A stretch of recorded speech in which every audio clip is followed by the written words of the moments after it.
Week 2 of the college football season is already here, and it feels like the season is already flying by. We are once again taking a look at some upsets. We're making some bets and then looking at the week 2 slate to determine who will win games. We start with upset alert. So far, a pretty solid start to the season, 23 total points, three outright winners. And last week we went 2 for 5 on picking winners, but the Wyoming win was probably the biggest one, and Fresno State was another big win for us as well. So we'll take a look at 5 upsets that should happen in week 2, or at least they should cover. We'll start with Vanderbilt versus Wake Forest. Now, Vanderbilt has not been impressive against Hawaii and Alabama A&M, but it feels like we're still learning about different teams. And Wake Forest looked fairly impressive last week, but I think that there's an opportunity for Vanderbilt to kind of surprise people. I think people have lost a little bit of that excitement with Vanderbilt. I think a lot of people just expected them to be better. And so far, it has not been a polished product by any means. But I think the Commodores have something up their sleeve. I think that this is their first real big test, and now they are the underdog. So, how do they handle being the underdog for the first time? What does Clark Lee's squad do to get in a good position to win? The next one, which is really intriguing, Texas State pull off a major upset against Baylor last week, and now they will find themselves once again as an underdog against UTSA. 13 and a half points seems a little bit much for a team that just beat a Power Five program. So I'm picking Texas State in this game to at least cover. And I definitely think they can beat UTSA after what we saw last week from UTSA against Houston. Maybe Houston's defense is better than we all anticipated, but UTSA definitely struggled. If Ja'Cory Clark can't go, then that makes this offense a little bit more concerning for UTSA. I think that they have some things to figure out about who's going to step up. And Texas State is riding high off the momentum from last week. Texas, to me, there's a lot of disrespect for Texas at 7.5 points. This is a team that lost by one with their backup quarterback last year to Alabama. And I think that they are going to give the Crimson Tide everything that they can handle and then some. I think that this is a super talented team in the Texas Longhorns, and Alabama has a lot to prove, but it is also super talented as well. So you're looking at two teams that will go back and forth, and it'll be really fun to see what both teams can do against each other. I really like Texas. I'm sticking with my gut here. Texas, to me, is going to win this football game, if you ask my opinion. Staying in the state of Texas, Rice against Houston. The Houston UTSA game left something to be desired for both sides, and Houston finds themselves in a weird position. And I thought it would be a stronger performance from them on both sides of the ball. The defense obviously did its part. The offense simply did not. So give me Rice at 9.5. I think that's a good position for them to be in. And last week, obviously, against Texas was not a favorable matchup for them, but now they get to showcase their talent and potentially keep things interesting against the Cougars. Somehow UConn, after keeping things close against NC State, is a 3-point underdog against Georgia State, a team that barely beat Rhode Island. Now, in Rhode Island's defense, they are a solid FCS squad.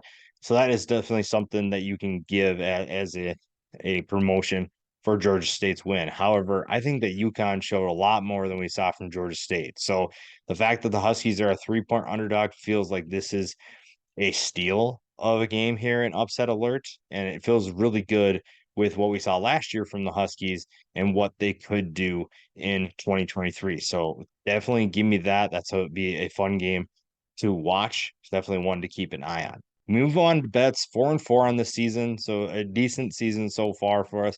We already talked about the Texas Alabama game. This will be in the bets.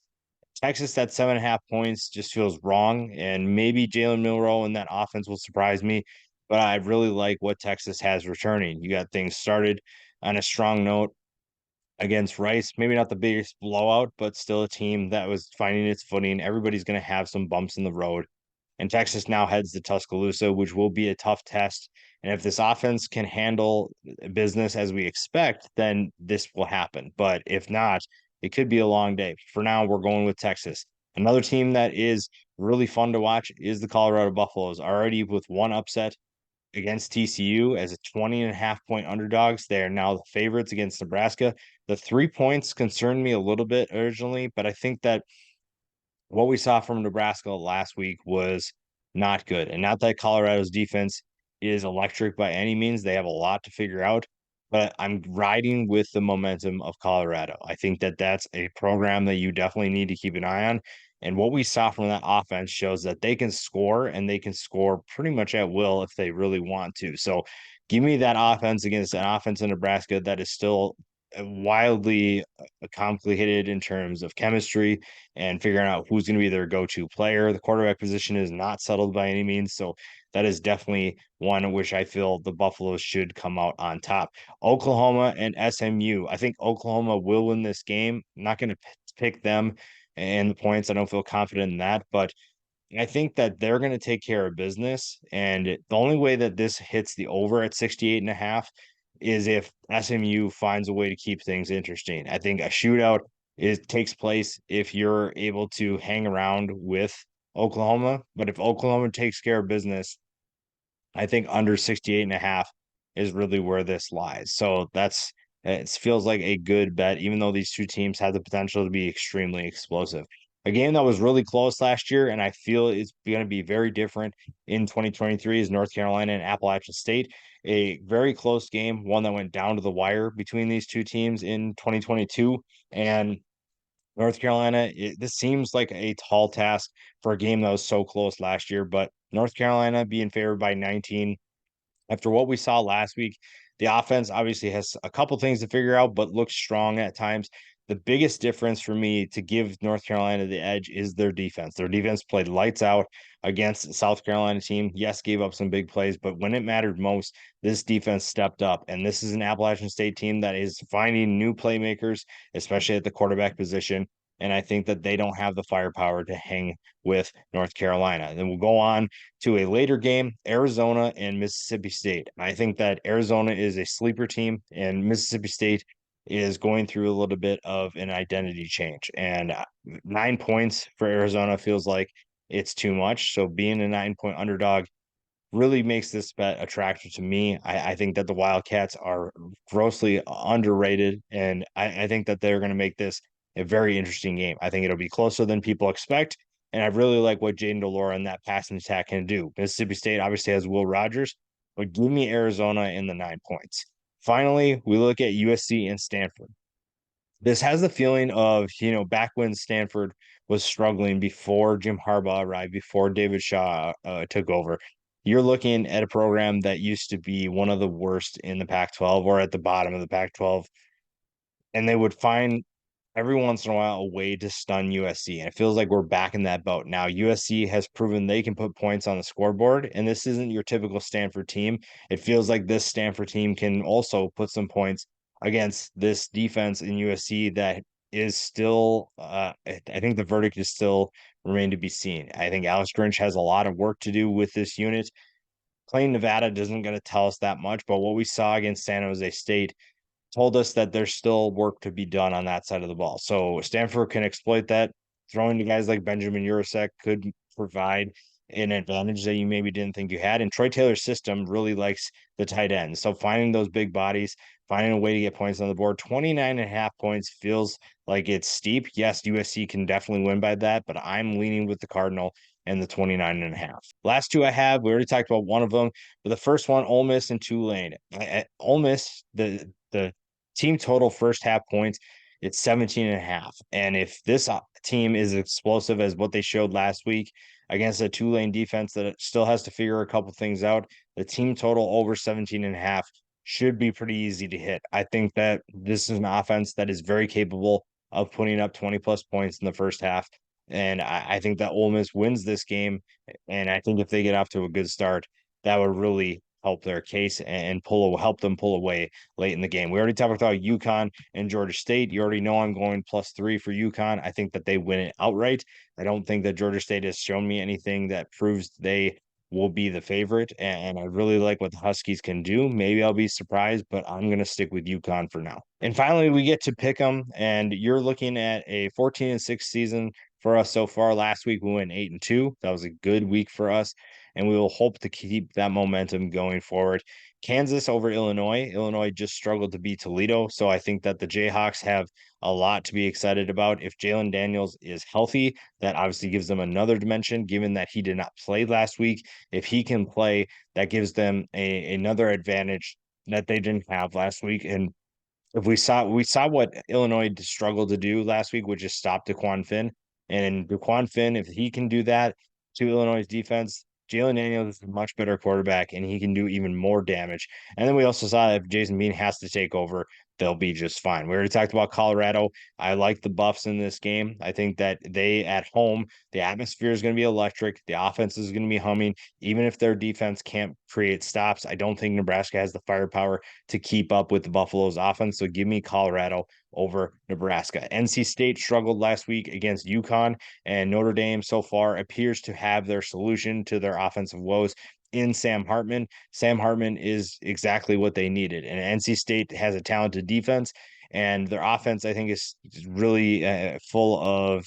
I think they've work to do. There's definitely a higher ceiling that they can reach. So I'm going Notre Dame over NC State. Utah had a big win in week 1 over Florida. Now they head to Waco to face a Baylor Bears team that just came off an upset loss. So that is definitely something to keep an eye on. How does Baylor respond to that? And Utah is coming off a big win, like I said, riding on that momentum. Is Cam Rising healthy? That'll probably be the biggest thing. I think that the quarterback battle, if Cam Rising, even if he's healthy or if he's hurt, the quarterback battle between the Utah quarterbacks and Blake Shapen will determine this outcome, I believe. And we already talked about Ole Miss over Tulane. Jackson Dart is off to a strong start. Quinshon Judkins is an absolute stud. There's so much talent on this team. I think Tulane can make things interesting, but I don't think they have the talent or the firepower to be able to keep up with the Rebels. We were talking about UNC over Appalachian State. We'll give them over the Mountaineers. I think that they cover with the points. That offense is really electric. There's plenty of depth, plenty of talent, and the defense is the biggest difference in this game. Pitt over Cincinnati. Cincinnati surprised us by having an explosive offense last week. It was also against an FCS team, so take that for what it's worth. Pitt is at home. They're favored by 7 points right now. Maybe seems a little high. I did consider that putting that in my bets, but I just can't figure out which side I like in that bet. So I'll just do it and pick them here. Pitt over Cincinnati. We already talked about Arizona over Mississippi State. I really like the Wildcats. The defense obviously has some things to figure out, and the offense is electric. So if they are able to put points on the scoreboard and make Mississippi State sweat a little bit, I like their chances there. I'm giving Oklahoma State the win over Arizona State, although that one is definitely one to keep an eye on in terms of an upset alert. Arizona State obviously did not have the strongest performance in week 1, but that false sense of security could be what they need to pull off the upset. I think Oklahoma State still has plenty to figure out, especially at the quarterback position. Quarterback play did not settle itself and wasn't very strong, if you ask my opinion. So that is definitely something that could go in Arizona State's favor. Also, you look at this young group that is under Kenny Dillingham, what they could do to pull off the upset. Jaden Rashada has a talented game skill set. So I think that if he has a big game, that's it puts them in a good position. And then finally, Auburn over Cal. Cal put up 58 points against North Texas. Auburn is not Cal. And I think that Hugh Freeze can put some points on the scoreboard himself. That offense appears to be in good hands.